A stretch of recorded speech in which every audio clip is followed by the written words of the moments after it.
Hi, everybody.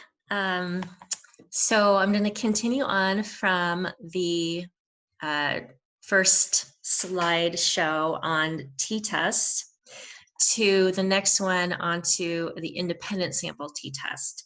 So for this lecture, you're going to need four things: the t-distribution table, which I know I've posted in the announcements. It's one page. Those of you who were here Tuesday and Thursday know what I'm talking about. The rest of you, make sure that you get the t-distribution table. Number two, you should be printing out slides or just taking notes, but make sure if you don't print out the slides and take notes on the slides, make sure you do so on notes. I know that you might think, oh, we can go back and watch this recording again and again, but if you don't get it the first time, if you don't get it the first time, it's gonna be a little time consuming, and to go back and fast forward and try and find all the parts that you missed. So the first time is the best, just to get all your notes down and write questions down, and then the next time you go through, maybe you'll just have like one or two things that you'll need to just rush through. But please make this time count. And then you'll need worksheet number 1 and worksheet number 2, which is posted under the announcements for the independent sample t-test.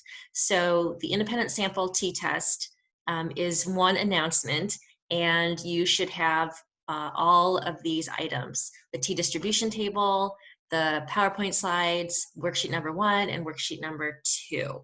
And that should be all that you need. Okay.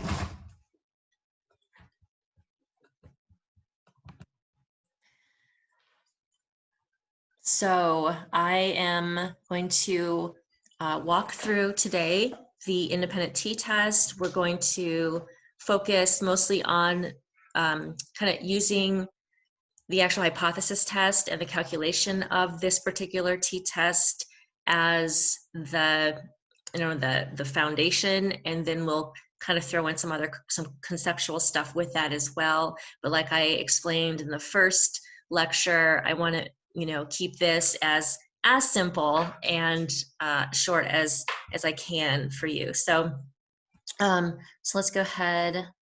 Let's see, I have, all right. Here we go.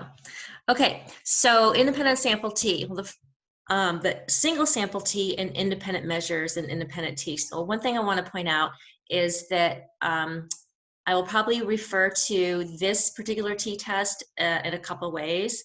The independent samples t, the independent measures t, the two-sample t-test. Okay, there's several ways that this particular t statistic and hypothesis test are referred to, but most likely independent samples or independent measures t-test. Okay, so just to kind of give you a really brief statement about that, the single sample t statistic is what we talked about last time, and this time it's independent, which means there's two samples. Okay, so the single sample t, one sample, the independent t, two samples.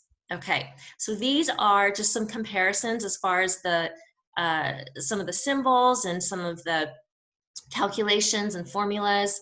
So you can look at, this is actually a really good thing to look at. Well, it's always a good thing to look at, but to use as a go-to to look at comparisons between the two. It might not mean a whole lot at this point, but it will as we go through, and especially when you take your test, you're going to want to know which symbols to use, which formulas to use for each one of these. Okay, so these are essentially the symbols and the formulas, and these are the differences between the two types of t statistics. Okay, so what is an independent measures or an independent sample t statistic? Well, here's what a research study would look like. We have two samples, okay? So what we're going to do is it's very similar. It's the same test statistic. It's the t statistic that we learned about before, but we just have two of them. So when there's two, there's always a little bit more stuff that we need to do in order to get our, get all of the error dealt with and controlled for, make sure that all the values are going to make sense, and eventually we're going to get to just one t. Okay, but we've got two to deal with. So we have population A and population B. Okay, so once again, remember, we're assuming the population is the same as the sample, just assuming. Okay, so let's say population A was taught, it was like let's say it's a math, a certain math teaching method. So taught by method A, population B, taught by method B. Now, with the independent sample T, okay, not only do we have two samples to work with, but we do not have any population parameters. So if you remember with the single sample T before, we actually had one, we had a parameter which was the sample, or the population mean, but we did not have the population standard deviation. If you remember, we had to estimate the standard error. So we had to estimate what that standard deviation would be based on the sample. Well, we're doing the same thing here, except we just have the sample data. So the populations are really unknown.